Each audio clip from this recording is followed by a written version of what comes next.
Bonjour, quel plaisir de vous accueillir dans ce tout nouveau programme autoproduit intitulé « Ils ont osé ». Qui d'entre nous n'y a pas pensé quitter la France, s'installer à l'étranger? Pour ce tout premier volet, je vous emmène dans la région de Barcelone. À la rencontre de Karine, cette jeune Française originaire de la banlieue parisienne, a su donner une adresse à son paradis. Là-bas, elle y exploite un gîte un peu particulier. Cap sur Barcelone, vamos! Waouh! Bon, on va voir si on trouve cette fameuse Karine. Y a quelqu'un? Karine? Ici. Hey! Hola, Juan. Hola, Karine. Karine. Enchanté. De même. Dis donc... Bienvenido à Cancerat. Merci, je m'attendais pas à un endroit aussi... Oh, c'est magnifique. C'est pas mal, ouais. Tu sais quoi? J'ai envie de découvrir. Allez, je te On y montre. va? Ouais. Allez, fais-moi voir ça.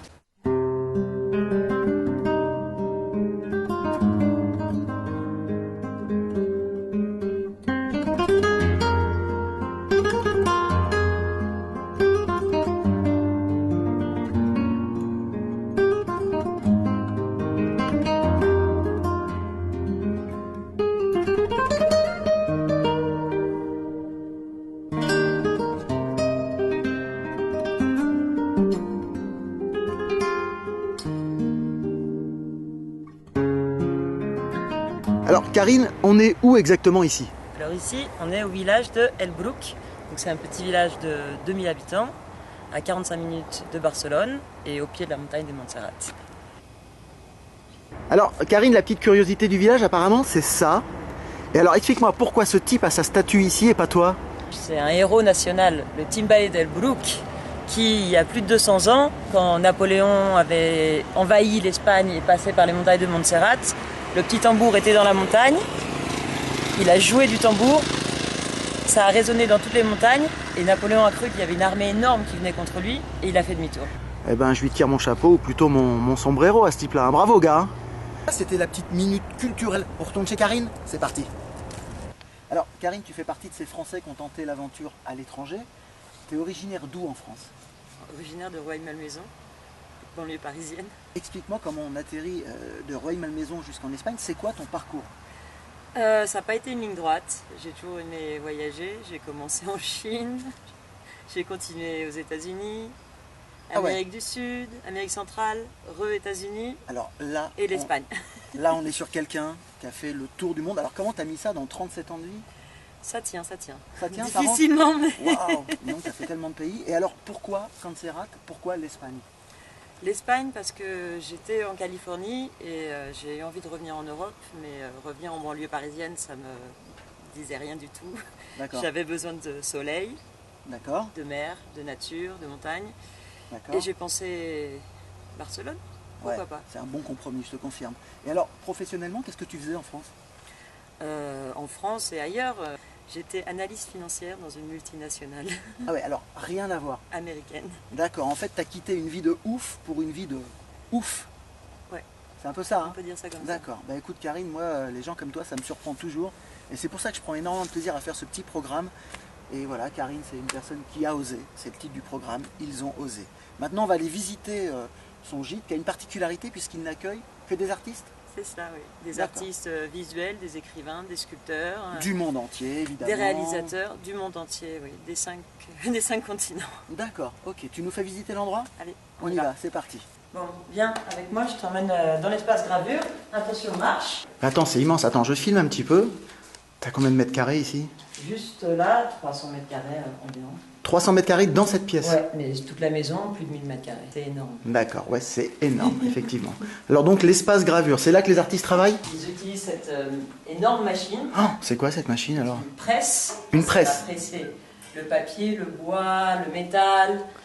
Et la particularité de cette presse, c'est qu'il doit y en avoir 3 comme ça dans toute l'Europe. Qui te permet de faire des gravures sur 80 cm de large, ce qui est énorme. Il y a quoi comme autre activité, Karine, ici, qui sont pratiquées? À Cancerat, tout. Le dessin, la peinture, la sculpture, il y a des écrivains qui viennent. Ah ouais, tu reçois vraiment tout type d'artistes, effectivement. Ouais. Là, je vois quelques dessins. Oui, ça c'est le côté bohème. D'accord, donc ils viennent ici, tu leur mets à disposition donc, le gîte, le couvert et les ateliers, pour qu'ils puissent créer, se mettre au vert. Et la montagne de Montserrat pour s'inspirer.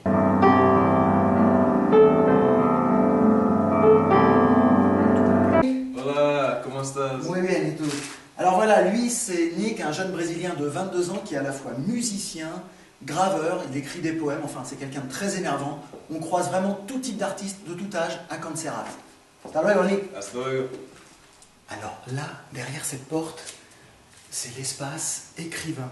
Il y a sûrement quelqu'un qui travaille. On va pas faire de bruit, suivez-moi. Hello, Elmas. Hola. Hola. ¿Qué tal? ¿Qué tal, Lito? Elmas, you're a writer. Yes. Okay, where are you from? San Francisco. San Francisco. Yes. Voilà, on a là Elmaz qui vient des États-Unis et qui est sur un projet d'écriture. On va la laisser travailler parce qu'ici c'est un endroit où il faut se concentrer. Bye bye. Bye bye. Alors Karine, là on est dans un atelier de création. Exactement, pour les artistes visuels. Heather, c'est l'une d'elles. Hi Heather. Je te présente Heather. Heather Juan, c'est une artiste qui vient des États-Unis. États-Unis, quel coin? Exactly where are you from in the US? I'm from Northern Maine. La côte nord. Ok. Exactement. On va laisser Heather travailler alors. C'est elle qui fait tous ces grands formats. D'accord, ok. Ok. Thank you Heather. Of course. Bye. Espace performance. Alors Karine, là je vois une batterie, des micros, des enceintes. On est où là?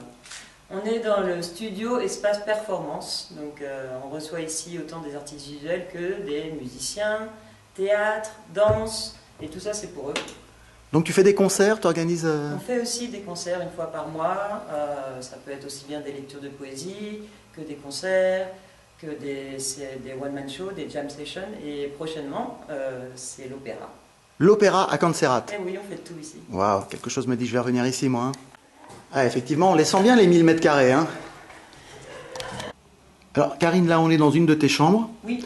T'as une capacité d'accueil de combien d'artistes à la fois? Une vingtaine. Tu peux accueillir et loger 20 personnes? Oui, parce que par exemple cette chambre-là est triple. Donc on peut avoir 3 personnes maximum. D'accord, donc tu es en mesure d'accueillir éventuellement un couple avec enfants ou Exactement. 3 artistes. D'accord. En général, tu as que des artistes qui viennent. Enfin, c'est essentiellement une clientèle. Essentiellement des artistes, ouais. D'accord, t'as pas une clientèle de tourisme. Non, mais bon, par exemple, si quelqu'un vient et demande vous avez une chambre pour une nuit ou deux, pourquoi pas? D'accord, c'est Si j'ai de la place. c'est du domaine mais du c'est, possible. Ok. T'as combien de chambres? 9 chambres.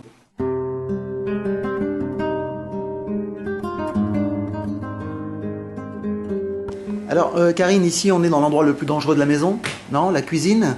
Le plus dangereux, le plus sympa. Le plus dangereux pour les kilos. Enfin, bon, ouais, je me comprends. Alors, qu'est-ce que tu proposes comme prestation ici pour tes artistes? Et ici, on fait petit déjeuner et dîner, donc c'est media pension, parce qu'on préfère que les artistes se concentrent en fait sur leur projet pendant la journée, qu'il n'y ait pas d'interruption si c'est pas envie de s'arrêter, ou ceux qui ont envie d'aller visiter Barcelone, les ambiants, etc. D'accord. Et puis alors, je vois que tu as une magnifique cheminée que tu allumes l'hiver? Alors, tous les jours. Ah, déjà, est-ce qu'il y a un hiver ici? Il y a un hiver. Il y a un hiver, hein, mais d'accord. Bon, c'est pas l'hiver de la banlieue parisienne. Hein, mais... On est d'accord. Bon, t'es Mais, pas obligé de nous le rappeler non plus. Hein. Désolée. En tout cas, tu as une super cuisine et puis je vois que c'est dans le style un peu Oui. Gaudi qui est... Ça, c'est d'autres artistes qui ont laissé ça il y a une dizaine d'années. En fait, à chaque fois qu'il passe, il laisse quelque chose, que ce soit dans le patio, dans la cuisine. Le patio andalou, oui, en plein cœur de la Catalogne. D'accord? Et l'avantage de Cancerat, c'est que tous les artistes nous laissent une œuvre d'art. Donc si tu as vu, le jardin est plein de sculptures. Le patio, c'est la pièce centrale parce qu'on a un couple d'artistes du Bangladesh qui nous ont fait toutes ces peintures murales il y a 2 ans. Ah ouais, on vient vraiment de très loin à Cancerat en fait. Ce que j'adore, c'est que moi avant je voyageais et maintenant c'est le monde qui vient à moi. Ah, ça c'est beau. Hein, on va peut-être même conclure là-dessus, Karine. Si tu veux. Bon alors Karine, on pouvait pas se quitter comme ça. Oui. Tu me certifies que c'est la première fois que tu fais ce que tu es en train de faire? C'est une promis juré. Tu le promets? Oui. Donc là, ce qu'on va voir, c'est la première fois que tu le tentes. C'est ma première paella. Désolée. Voilà, si vous venez à Cancerat, vous aurez peut-être le droit de goûter. On va se régaler avec la bonne paella de Karine. Est-ce que tu m'autorises un jeu de mots pourri, Karine? Vas-y. Le village dans lequel on est, ça s'appelle? El Brook. Est-ce que tu me permets de mettre ta paella sur Facebook? Bon, Si allez. elle est bonne, ouais. Bon, d'accord. Elle sera meilleure que le jeu de mots, en tout cas. Donc voilà, moi je retourne sur Paris, tu restes ici, je serais bien resté avec toi. Je te remercie pour ton accueil, pour tous ces artistes qui ont été d'une gentillesse. Mais alors ici, venez à Cancerat, n'hésitez pas, c'est un endroit magique, reposant. Karine vous accueillera avec le sourire, la gentillesse qui la caractérise. Et Karine, bon, on se reverra très bientôt. Écoute, Je te dis au revoir. Oui, moi je te dis, t'es bienvenue quand tu veux. Hein. Bah écoute, merci. Enchantée. Je te dis pas Bon retour à Paris, tu as la chance de rester là. Bon courage Et on pour se ton voit très retour à bientôt. Paris. On reste en contact. Ciao. Bye. Adéo. Bye bye. Adéo. Ciao. Voilà, ainsi s'achève le numéro 1 de votre programme Ils ont osé. Vous êtes un Français expatrié ou vous connaissez quelqu'un dans cette situation, vous désirez que votre œil numérique vienne se poser chez vous pour mettre votre activité en lumière. Pour ça, rien de plus simple, vous nous contactez à l'adresse mail qui s'affiche en bas de l'écran et on viendra vous rendre une petite visite. On vous dit à très bientôt, vous retrouverez les coordonnées du gîte de Karine juste après le générique. On vous souhaite une bonne journée, j'espère qu'on a réussi à vous évader un petit peu et à très bientôt, quelque part sur la planète, avec un Français qui a osé. L'invitation au voyage, Marseille, Porto à la nage, c'est toujours mieux si tu viens avec moi. On fait des réductions pour long séjour. Ah, pour toi, on fera peut-être une exception. Ah, je veux rester ici. Salut! Et Forza Salud! venga, allez! Alors voici la caméraman Mélodie.